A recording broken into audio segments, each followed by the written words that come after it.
Hey y'all, I'm Rylan. Welcome to my channel.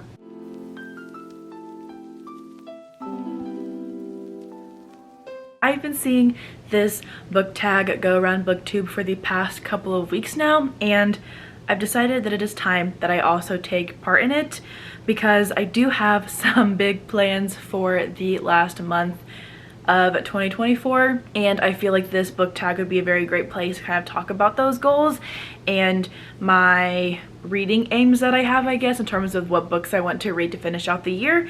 And so I'm going to dive into these questions today. I have no idea who started this book tag or where it originated from.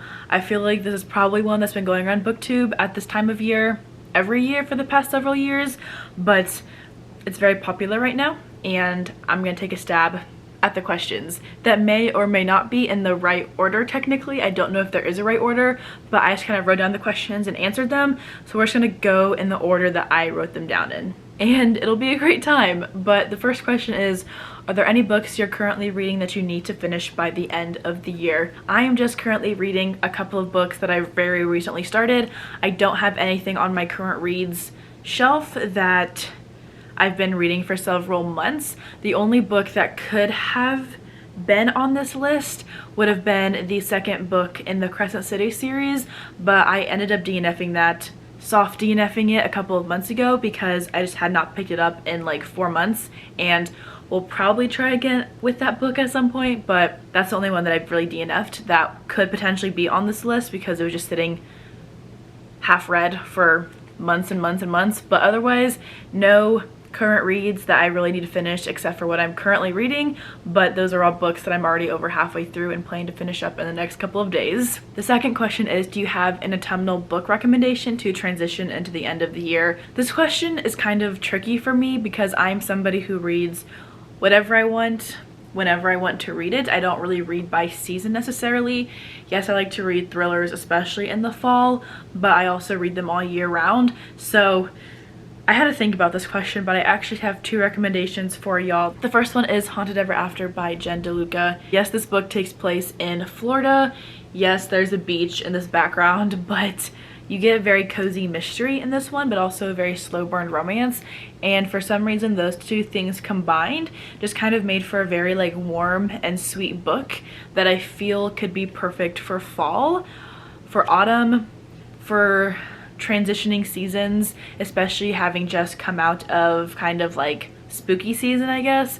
I did read this book for a Halloween romance vlog, but I could have read it now and still have loved it because it's just very cozy, very warm, very funny, and I think this one could potentially fit this prompt. Also, I would say Under the Surface by Diana Urban. This is maybe stretching it. I don't even know how to answer this question honestly, but this book just kind of also looks like fall to me. Like the color scheme of it feels very fall-like to me, and I read this book recently. It's very mysterious, very cultish, and for some reason I also just kind of get fall vibes from this one, so we're gonna go ahead and roll with this book as well. And maybe my only real answer, I guess, regarding these 2 books and why they feel like autumn is because of the colors. So there's that, but that's my answer to that question. I don't know how to answer that one, but I tried. The third question is, what are 3 books that you need to get to by the end of the year? The first 2 books on this list are easy because they are the last 2 books from my fall TBR video that I uploaded a couple months ago.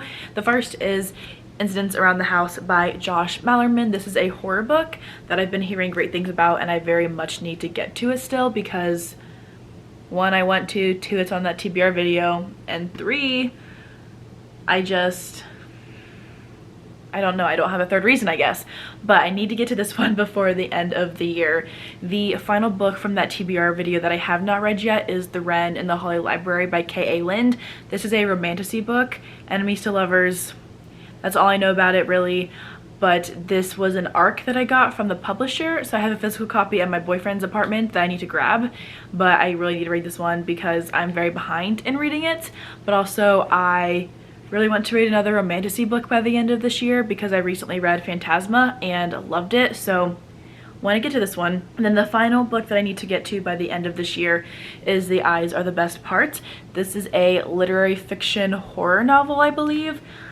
No idea what it's about as well. I don't love to read my synopses before diving into my books, but I've been seeing a lot of people read this one and just rave about it, so I wanted to get a copy for myself and also read it. There are way more than 3 books that I would like to get to before the end of the year, but these are 3 that I'm definitely going to be prioritizing just for personal reasons and just wanting to get to them and saying that I need to get to them in previous videos, like my fall TBR video, and it's gonna happen. We're going to do it.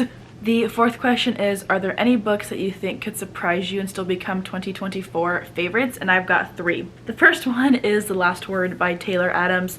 I have given the 2 other thrillers that I've read by this author 5 stars, so I really need to get to this one. It's been out for over a year now and I still haven't read it, but I have found his thrillers to be super twisty and super fun and super engaging, and I feel like just based off my last 2 reads by him, I could end up giving this book 5 stars as well. I also think that Dreams of 18 could end up being a 5-star read slash favorite for the year for me. I've only had like a couple of 5-star reads this year in comparison to all the other ratings I've given, so the bar is pretty low already, unfortunately, but I have read 2 of Saffron A. Ken's other books and have really loved them, so I do have high hopes for this one as well. My friend Stasia actually annotated a second copy of this book last year and gave it to me for Christmas, so she read her copy and annotated it and then copied the annotations into this book, and I really need to read it. All of these tabs are from her and I'm excited to read her notes and everything like that, but just based off what I've read from Saffron A. Kent in the past as well, I do think that this could be a favorite for me for this year. Also, this is a romance book. I don't know if I've said that already. And then the 3rd book that I think could be a favorite for this year is Butcher and Blackbird by Brynne Weaver. I have been seeing this book, as everybody else has been seeing this book everywhere on social media since its release. This is a dark romantic comedy and it's about 2 serial killers. That's all I want to know. I do also know that it's a trilogy, but I think they all follow companion couples, so I hope that that's correct, but I only got the 1st book. I don't want to buy the rest of the series until I read the 1st one. Just based off the vibes though and what everybody else is saying about this one, I also think that it could end up being a favorite. The 5th question is, are there any new releases that you are still waiting for? All of the 2024 releases that I was interested in have been published as far as I am aware, so I'm not waiting on anything in the month of December, but I do have 2 very early 2025 releases that I'll just mention really fast to kind of answer this question. The first one is the paperback edition of The Reformatory. I've been seeing this book everywhere. It sounds super good. For some reason, I just really want the paperback of it, and it comes out January 7th of 2025, so I'll probably go ahead and purchase this book on its release day. But this is a historical fiction horror novel about Florida in the 1950s and a boy who is sent to a reformatory and everything that happens there, I think. I'm not quite sure. I don't want to know too much about it, but I've just heard really impactful things about this book and I really would like to get to it. The second book that I'm eagerly awaiting at the beginning of 2025 is going to be Deep End by Ali Hazelwood. I do have this book pre-ordered. I just know that it's a new adult college romance about divers or swimmers, I think, and I need it. I love Ali Hazelwood. 5 stars to almost all of her books, and I really want more. This book sounds so good and also very different from what she normally writes. My battery is dying. 1 second. I have no idea if the camera angle is the same, but it's fine. The 6th and final question for this book tag is, do you have any reading plans for next year? Yes, I do. I am still in the middle of kind of figuring out what exactly I want my 2025 reading to look like.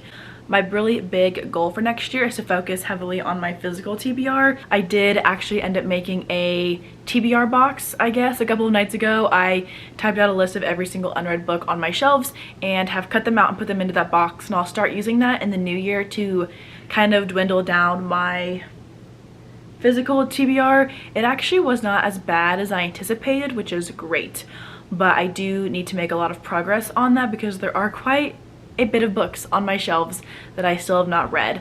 My other goal, of course, is to just focus on NetGalley some more. I have had a lot of self-control this year in terms of buying books.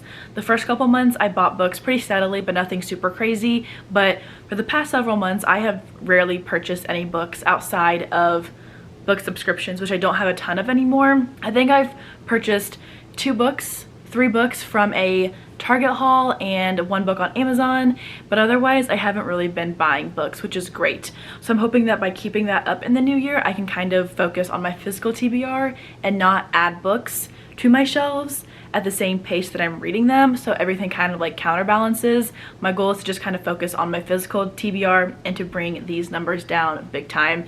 So I will be introducing that TBR box, and then also of course my NetGalley shelf is something that I want to work on. I have made tremendous progress on that shelf this year. I'm up to like 74 or 75% feedback ratio, which is great for me, but I still have like 70 arcs on my shelf, I think, that I really need to get to. So those are my 2 very big focuses, but I'll dive more into my goals for 2025 in a 2025 book goals video that I'll be uploading at the end of this year, so you can keep an eye out for that for more details and all the other things that I'd like to accomplish in the new year for my reading habits and my YouTube channel and things like that. But those are 2 goals that I have for 2025, so stay tuned and see me follow through on those goals. Those are my answers to this book tag. Some of those were actually kind of tricky for me and I don't know why, but we did it, we answered them. I have very exciting plans for the end of this year just in terms of reading and what I want to read and how much I want to read. So I'm hoping to very much stay motivated and to upload some very fun videos for y'all on my channel for Bookmas, but also for the end of the year in general, which I am very much looking forward to. But that's all that I have for today's video. Thank you all so much for watching, and I will see you all in the next one.